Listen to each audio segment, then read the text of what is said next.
Part 1. The Essentials of Intention. Chapter 1. Viewing Intention from a New Perspective. During the past several years, I've been so strongly attracted to studying intention that I've read hundreds of books by psychological, sociological, and spiritual writers, ancient and modern scholars, and academic researchers. My research reveals a fairly common definition of intention as a strong purpose or aim, accompanied by a determination to produce a desired result. People driven by intention are described as having a strong will that won't permit anything to interfere with achieving their inner desire. I imagine a sort of pit bull kind of resolve or determination. If you're one of those people with a never-give-up attitude combined with an internal picture that propels you toward fulfilling your dreams, you fit this description of someone with intention. You are, most likely, a superachiever and probably proud of your ability to recognize and take advantage of opportunities that arise. For many years, I've held a similar belief about intention. In fact, I've written and spoken often about the power of intention being just what I've described above. Over the past quarter of a century, however, I've felt a shift in my thinking from a purely psychological or personal growth emphasis toward a spiritual orientation where healing, creating miracles, manifesting, and making a connection to divine intelligence are genuine possibilities. This hasn't been a deliberate attempt to disengage from my academic and professional background, but rather a natural evolution that's been unfolding as I began to make more conscious contact with spirit. My writing now emphasizes my belief that we can find spiritual solutions to problems by living at higher levels and calling upon faster energies. In my mind, intention is now something much greater than a determined ego or individual will. It's something almost totally opposite. Perhaps this comes from shedding many levels of ego in my own life, but I also feel the strong influence of two sentences I read in a book by Carlos Castaneda. In my writing life, I've often come across something in a book that starts a thought germinating in me that ultimately compels me to write a new book. At any rate, I read these two sentences in Castaneda's final book, The Active Side of Infinity, while I was waiting to have a cardiac procedure to open one clogged artery leading into my heart that had caused a mild heart attack. Castaneda's words were, quote, "Intent is a force that exists in the universe.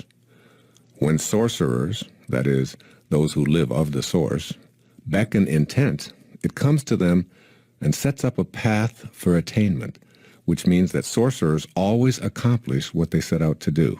Unquote. When I read those two sentences, I was stunned by the insight and clarity it gave me about the power of intention. Imagine that intention is not something you do, but rather a force that exists in the universe as an invisible field of energy. I had never even considered intention in this way before reading Castaneda's words. I wrote those two sentences down, and then I had them printed on a card and laminated.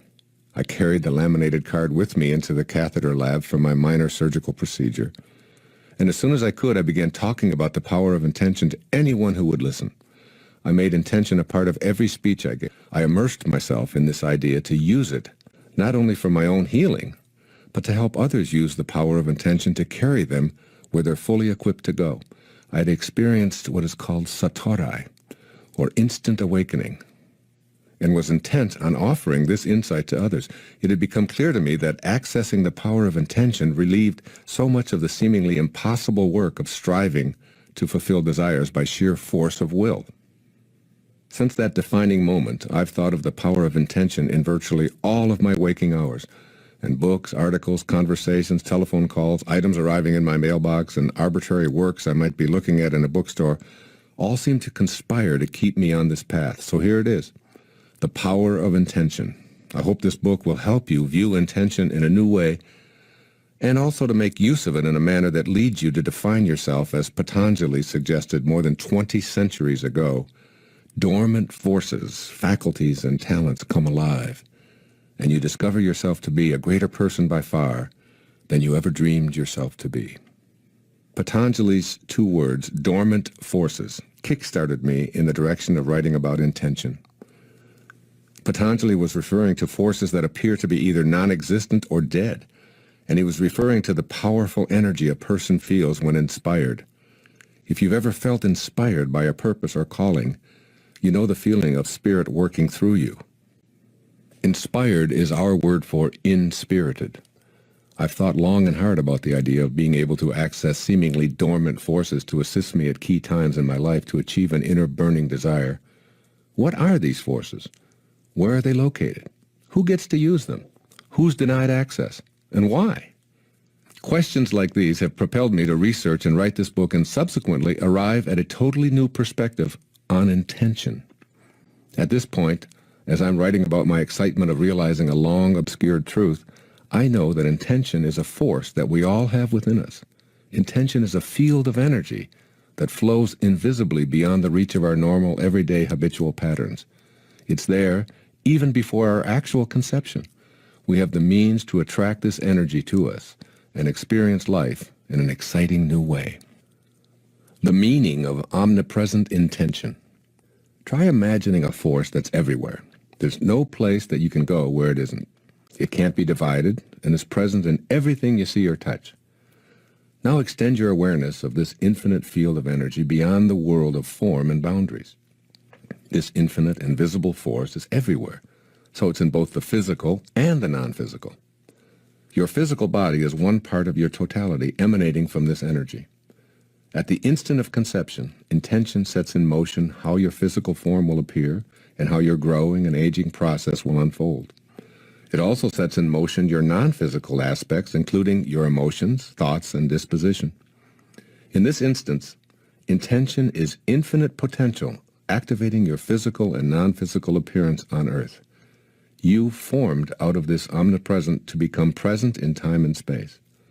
Because it's omnipresent, this energy field of intent is accessible to you after your physical arrival here on Earth. The only way you deactivate this dormant force is by believing that you're separate from it. Activating intention means rejoining your source and becoming a modern-day sorcerer. Being a sorcerer means attaining the level of awareness where previously inconceivable things are available. As Carlos Castaneda explained, the task of sorcerers was to face infinity, or intention, and they plunged into it daily as a fisherman plunges into the sea. Intention is a power that's present everywhere as a field of energy. It isn't limited to physical development. It's the source of non-physical development as well. This field of intention is here, now, and available to you. When you activate it, you begin to feel purpose in your life, and you'll be guided by your infinite self. As you make your metaphorical bow to this power, recognize that you're bowing to yourself. The all-pervading energy of intention pulses through you toward your potential for a purposeful life.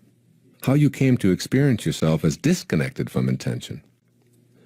If there's an omnipresent power of intention that's not only within me, but in everything and everyone, then we're connected by this all-pervading source to everything and everyone, and to what we'd like to be and what we'd like to have and what we want to achieve, and to everything in the universe that will assist us. All that's required is realigning ourselves and activating intention. But how did we get disconnected in the first place? How did we lose our natural ability to connect? Lions, fish, and birds, they don't get disconnected. The animal, vegetable, and mineral worlds are always connected to their source. They don't question their intention. We humans, however, with our capability for presumably higher brain functions, have something we refer to as ego, which is an idea that we construct about who and what we are. Ego is made of 6 primary ingredients that account for how we experience ourselves as disconnected. By allowing ego to determine your life path, you deactivate the power of intention.